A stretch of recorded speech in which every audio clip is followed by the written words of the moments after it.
ক্ষতিপূরণ দিতে হবে, তারপরে পাবে।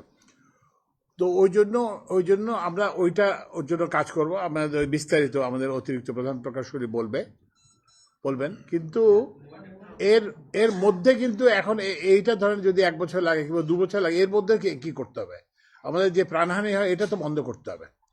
তো ওই জন্য আমি যখনই দুর্ঘটনা প্রথম হয় তখনই আমি চিফ ইঞ্জিনিয়ারকে নির্দেশ দিয়েছিলাম। তো তখন ওনারা ওখানে কতগুলো রোডে সাইন দিয়েছেন, তারপর রাস্তাকে প্রশস্ত করছেন, কিছুটাই করছেন। কিন্তু এখানে একটা ওই যে যেটা, এবং ওই যে পুলিশের কেউ তো এখানে নাই, এখন আসে নাই না? আচ্ছা, তো এখন কিন্তু ওই যে যেটা বললাম যে এই যে সময় লাগবে 6 লেনে উন্নীত করতে, তো এই সময়টা আমরা কি করব? এই সময়টা কিন্তু জনসচেতনতা বাড়াতে হবে।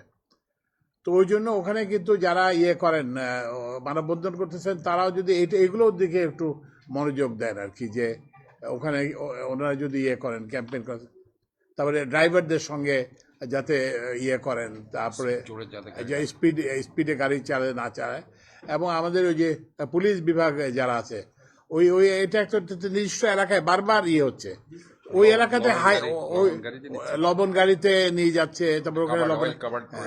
তো তো এগুলো কিন্তু মনোযোগ দিতে হবে।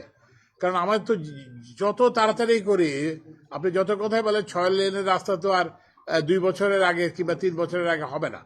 তো ওই জন্য এর মধ্যে কিন্তু আমি আপনাদের অনুরোধ জানাবো যে আপনারা যাতে করেন। তো এখন এই বাকি 6 লেনের রাস্তার ব্যাপারে অতিরিক্ত প্রধান প্রকৌশলী বলবেন। হ্যাঁ, বলো, তুমি বলো।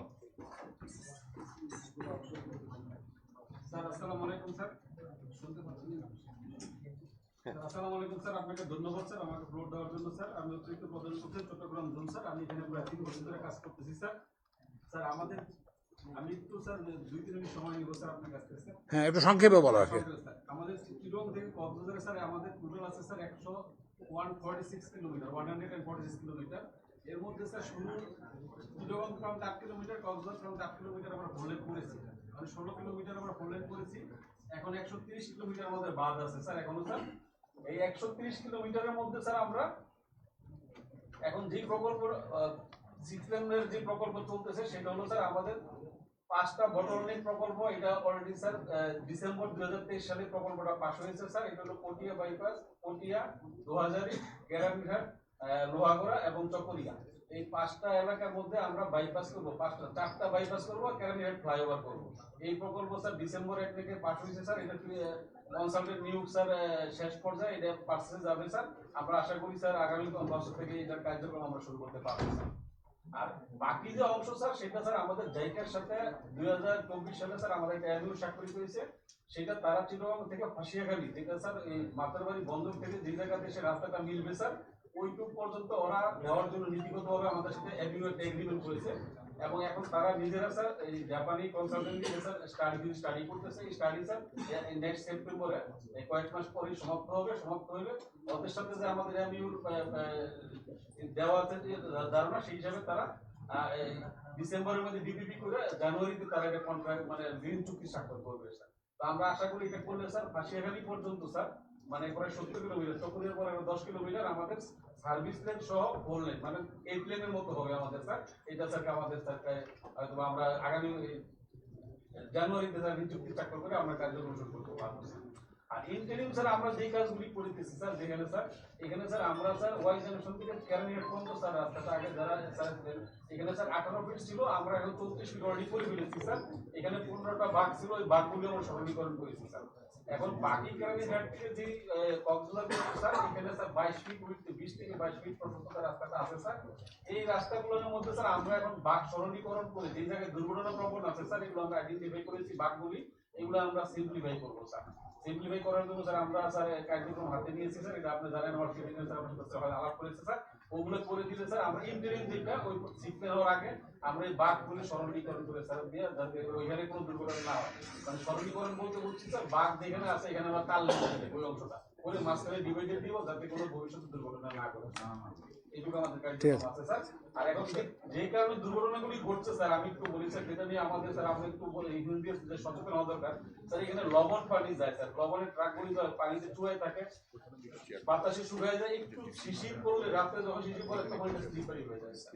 এই লবণটাকে স্যার আমাদের যদি পলিথিন দিয়ে লবণগুলি আমরা আনতে পারি স্যার ট্রাকের মধ্যে, তাইলে স্যার এই দুর্ঘটনাটাকে আমরা রোধ করতে পারি। স্যার আপনি যতগুলি দুর্ঘটনা করছেন ম্যাক্সিমাম সকালে স্যার, এই এই রাতের কুয়াশায় বা বৃষ্টিতে এই স্যার লবণ প্রকৃতি স্লিপারিটা হয়ে যায় স্যার।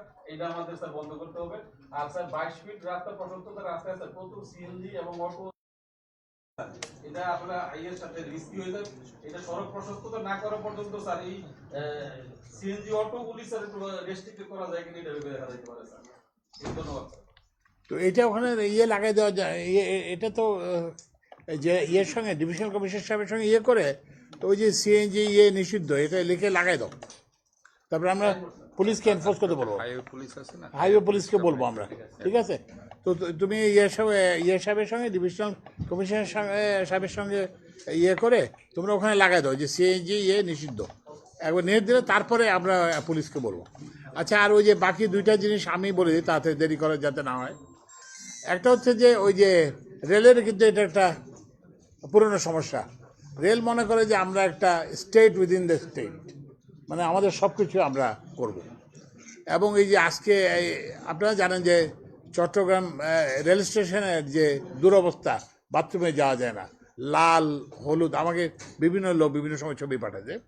যাই হোক, তো এইটা আমি ওদেরকে আমরা মিট করছিলাম, আমরা বলে দিচ্ছি যে রেল কিন্তু দেশের সব কিছুর সঙ্গে অন্য ইয়ের মধ্যে এটাও একটা অংশ, রেল কোনো আলাদা কিছু না।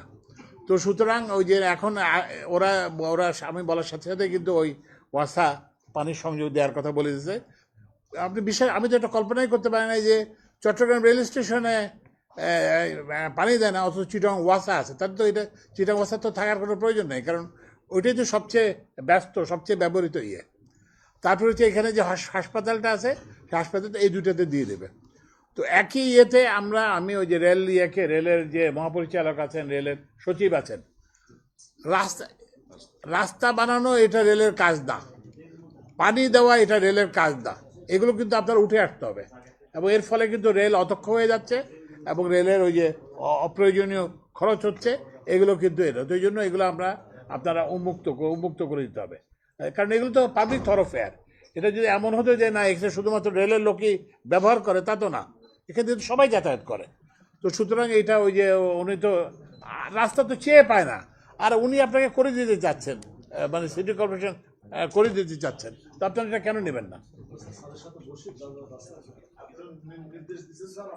তো ঠিক আছে, তো একটা ওই যে একটা মানসিক ইয়ে যে এটা আমরা আলাদা, আমাদের পানির ব্যবস্থা আমরা করব, আমাদের রাস্তার ব্যবস্থা, এই যুগ শেষ। সুতরাং এখন স্পেশালাইজেশনের যুগ। এখন ওই পানির ব্যবস্থা ওয়াটার সাপ্লাই করবে, রাস্তার ব্যবস্থা যে ক্ষেত্র যেখানে প্রয়োজন